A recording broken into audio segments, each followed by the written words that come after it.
5 huge Switch 2 improvements over the Switch 1. And I think the first one, the biggest one, is the size and the ergonomics. The size of it is so much bigger. Like, it really is. Even compared to the OLED, which was bigger again than the original Switch. Yeah. That size makes a massive difference, again, to the ergonomics as well. Hugely to the ergonomics.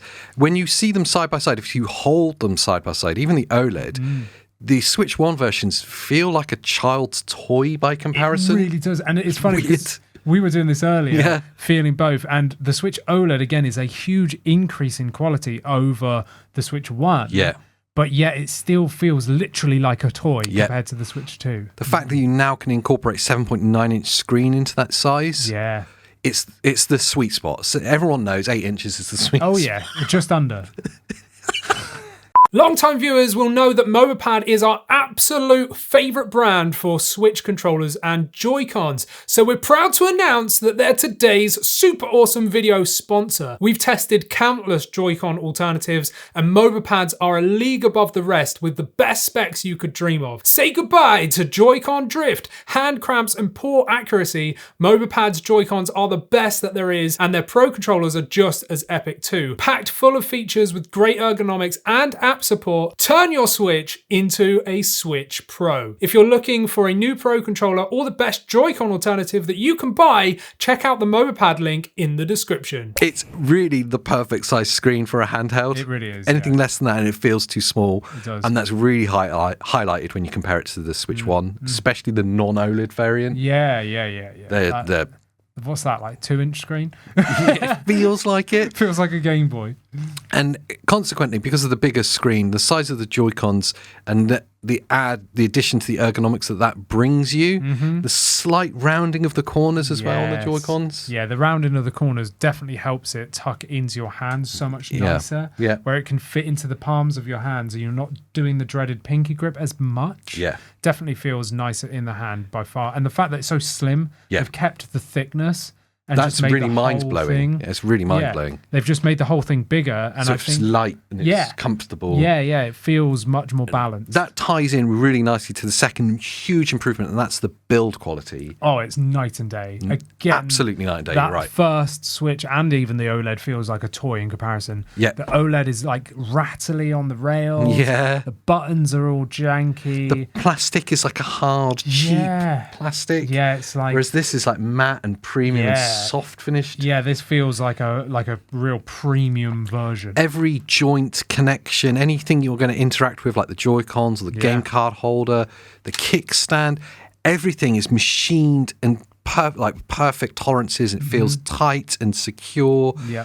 It just feels like the Pro Switch. It really does, yeah. And like the premium version. The biggest thing is that removal of the Joy-Cons with the magnets. Yeah. On the Switch 1, you had to push that horrible tiny button and then slide it out of the rail, which always just felt a bit wrong. With this, they just come on and off like so easily. Like, it just feels so premium and it's quick. Yeah. You're not having to like faff around trying to get it in the rail and then slide constantly it down. getting it wrong. It just feels so much nicer and in terms of build satisfying quality. click on and in and off, isn't it? In and off. In and off and on and out. The joysticks as well, the build quality there feels so much nicer. The buttons feel much nicer. Everything just feels premium about it. Yeah. Really, really does. Beyond the premium feeling, then we also have the performance increase. Oh, wow. Yeah, this is a big jump. Well, it's a proper generational leap. And I'm very glad, now in hindsight at least, that Nintendo waited so long. Yes. For like APU technology to improve as much as it has, things like DLSS to improve as much as it has,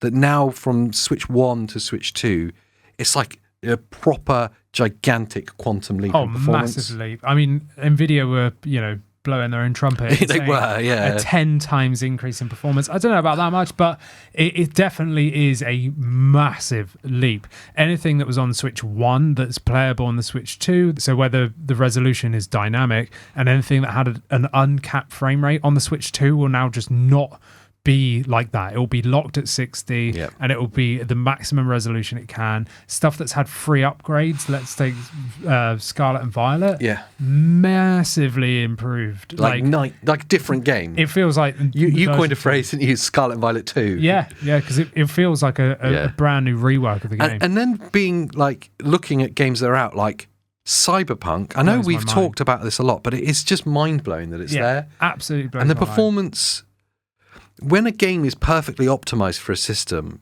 it far outstrips what the numbers of its like processing can suggest. Yeah. And Cyberpunk's a perfect example of that. Yeah. It's so perfectly optimized for the Switch that it's hard to compare it to what the console alternative is without sounding like an idiot. Yes. Yeah. Because like on paper, you're looking at performance docked like similar to what Xbox Series S will give you. But then you see a game like Cyberpunk that's perfectly optimized and is taking advantage of DLSS, and you go, this is performing better than it would on a Series S. Yeah. Docked at least. Yeah, absolutely. Yeah. It is, the performance is just mind blowing. And then to be able to take advantage of that performance handheld, that literally just to pull it out of a dock and just carry on. Yeah. Performance difference over the Switch One is just it's gigantic. It's incomparable, really. Yeah. Because the Switch One versions are just awful in comparison. Yeah. It really, really is. And that performance is entirely aided, not just by DLSS, but by the next kind of huge improvement that's in the screen. Yes. With VRR. Yes. We've done a whole video on a comparison of the screens, and like, yes, we all miss OLED. Yeah, OLED's amazing. If we were just looking at still images, OLED would be beautiful. If we were just watching movies, pre-rendered movies, yes, OLED would be the way to go. Yeah. Oh, yeah. But when you're dealing with low-powered processors where the frame rate that's output is going to fluctuate, then you need the screen to match that frame rate. Absolutely. That's where VRR comes in. Otherwise, you get horrible performance. Yes. Yeah. So glad it's there. Oh, absolutely. Yeah. It's a lifesaver on low-powered APUs. Yeah. Like, it just smooths everything out, and it just stops immersion breaking experiences that you would otherwise get from a fixed refresh panel. Yeah. So having the inclusion of VRR from Nintendo that I would never expect. In a 120 hertz panel. Yeah, with VRR and HDR as well. It's just nuts. I will say we're yet to see games released that take full advantage of the 120 FPS. Yes. We're waiting on Metroid Prime 4 for that. It's going to be the first big title, I believe. Yeah, it'll be the first party. That's going to be really exciting. Yeah. First party game from Nintendo with it. Yes. That's going to be really exciting. I'd love to see third-party developers releasing patches for Switch 1 games that allow for 120 hertz, like 120 FPS. Stuff like, let's just take Prince of Persia and the Lost Crown. That would be cool. That on my Ally X, for example, can easily run 120 FPS the whole time. Yeah. So they could easily do the same on the Switch 2, because the Switch 2 would be able to handle that now. There's also games that I think I would take a lower resolution on a game like Fast Fusion to see it at 120 FPS. I think that would be cool as. Yeah, to have the option. To have the option. And that's like a bit of a, like you said, a tech demo. Yes. It's got so many options in it already. Yeah. Why not? The next one is one that surprised us both massively. It's GameChat. GameChat is amazing. And the camera and the implementation in games like Mario Kart World. Where it's actually like baked into the game. Yeah. How it's operating. We've said it in a few videos. We've covered the camera and the GameChat that we generally thought this was a bit of a gimmick and it wasn't going to be anything. Yeah. We kind of were like, okay, it's cool. Discord, all right. Yeah, like whatever. We probably won't use it. And we've been using it like non-stop. It's so intuitive. Anyone can do it. It's so easy to join a chat with someone, whether they're playing the same game as you or not. You can play single player games and just be chatting away with amazing audio quality that doesn't end up feeding back, even if you're playing games on speakers or anything. The tech involved in the microphone that's on the board of the Switch 2 is incredible. Yeah. Kind of AI technology they've got to get rid of background noise. Again, whenever I hear those words, AI technology, I'm always like, this is going to be rubbish. Yes, yeah. Turns out it's really good. It's very clever. Yeah. But it's just the way it's baked into the system, the way it's simple to use, but also baked into the games. Yes.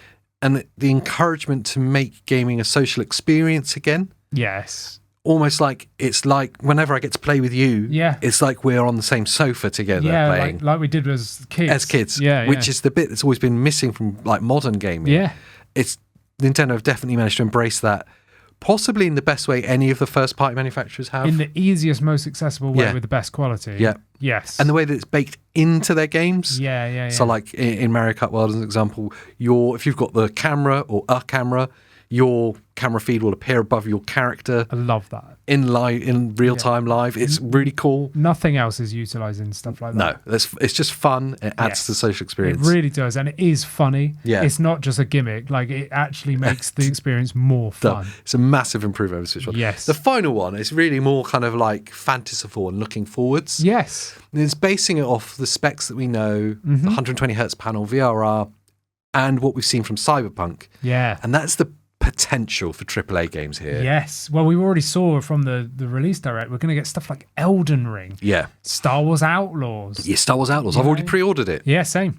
And it's a Ubisoft game. It's probably going to be broken, but I pre-ordered it anyway. It will be, but those kind of things give me hope that if devs, well, Cyberpunk is the real one because we've already got hands on. Yeah. And it gives us hope that if devs actually put the time in to, do a really good port and develop it for the Switch 2, then we'll be seeing games running on this system for a long time to come, yeah. And I want to stress, if you've not played it on the Switch 2 yet, Cyberpunk in particular, this isn't just like a port and off you go and it works a bit at the time and a lot of time it's rubbish.